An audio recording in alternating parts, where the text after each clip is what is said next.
Assalamualaikum warahmatullahi wabarakatuh. Kami dari tim A, kami akan menjelaskan tentang definisi, sejarah, dan teori pembelajaran jarak jauh yang relevan dengan pendidikan SMK. Sebelum kami memulai presentasi dari kami, izinkan kami untuk memperkenalkan diri kami terlebih dahulu. Saya Rino Verlangga dan ada teman saya Siti Nurmaira, Muhammad Rehan Samu Hazib, Riki Haryadi Munte, Lutfian Nur Majasri, dan Fitri Liani Inayah.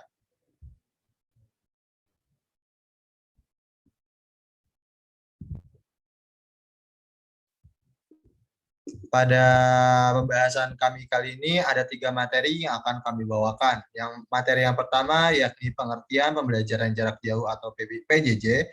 Materi yang kedua yakni sejarah pembelajaran jarak jauh. Dan materi yang terakhir atau yang ketiga yakni teori pembelajaran jarak jauh. Materi yang pertama yaitu pengertian pembelajaran jarak jauh. Pengertian pembelajaran jarak jauh atau PJJ. Pembelajaran yang memanfaatkan teknologi dapat memudahkan kegiatan murid dan guru tanpa harus tatap muka. Kegiatan tersebut bernama pembelajaran jarak jauh atau PJJ dengan memanfaatkan sistem e-learning.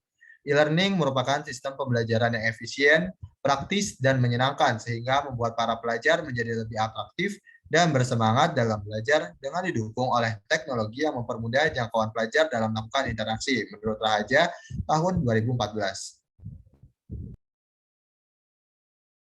Selain menggunakan media online, pada saat ini juga ada sistem PJJ yang menggabungkan kegiatan belajar daring dengan luring, yaitu blended learning. Model blended learning pada awalnya digunakan untuk menggambarkan mata pelajaran yang mencoba menggabungkan pembelajaran tatap muka dengan pembelajaran online. Menurut KD et al. 2019.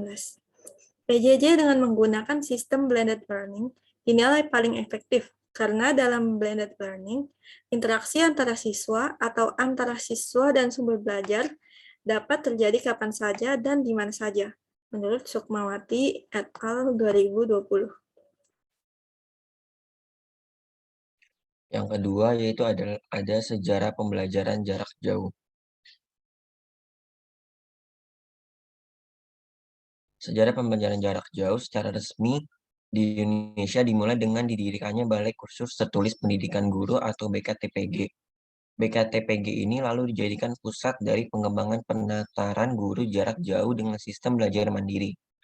Pada tahun 1952, Jawatan Pendidikan Masyarakat menyelenggarakan pendidikan melalui sistem siaran radio yang menyajikan pelajaran dengan sasaran utama bagi mereka yang tinggal di Jakarta, menurut Zairi dan Wahyono tahun 2004.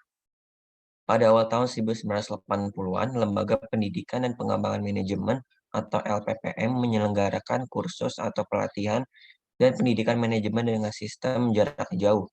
Pelajaran yang diberikan kepada peserta kursus disampaikan secara tertulis atau tercetak.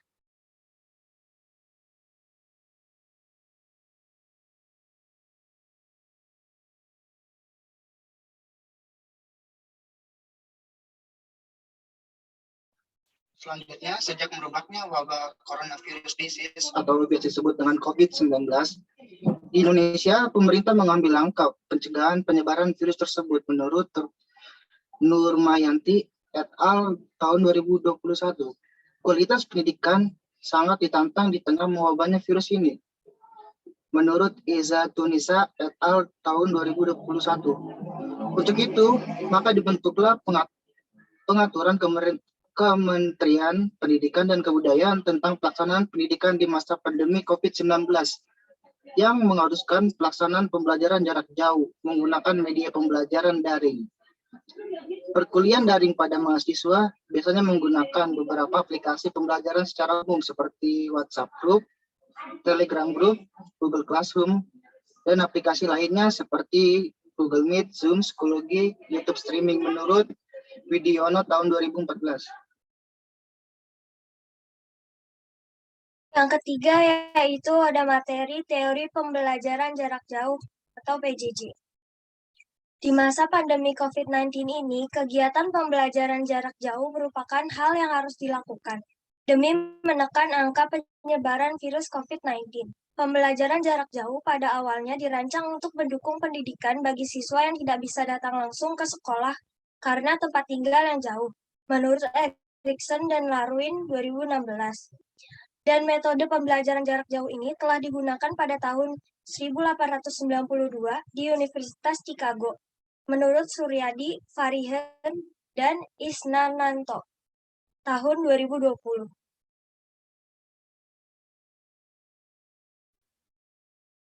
Untuk pendidikan SMK yang merupakan tempat untuk membekali peserta didik dengan sikap, pengetahuan, dan keterampilan telah menggunakan sistem PJJ. Kegiatan PJJ pada pendidikan SMK didukung oleh berbagai media seperti Google Classroom, Emodo, Psikologi, Zoom, dan masih banyak lagi. Menurut Pratamaha, Azman MNA, Kashimova GK tahun 2020. Namun, pembelajaran berbasis kompetensi kejuruan memerlukan suatu pendekatan yang berbeda dalam hal perancangan, penyampaian pembelajaran kejuruan dibanding dengan PJJ.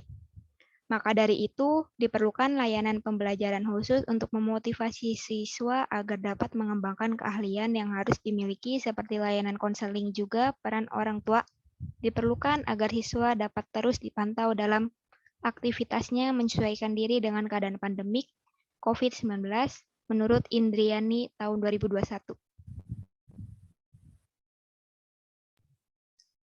Baik, sekian presentasi dari kelompok kami.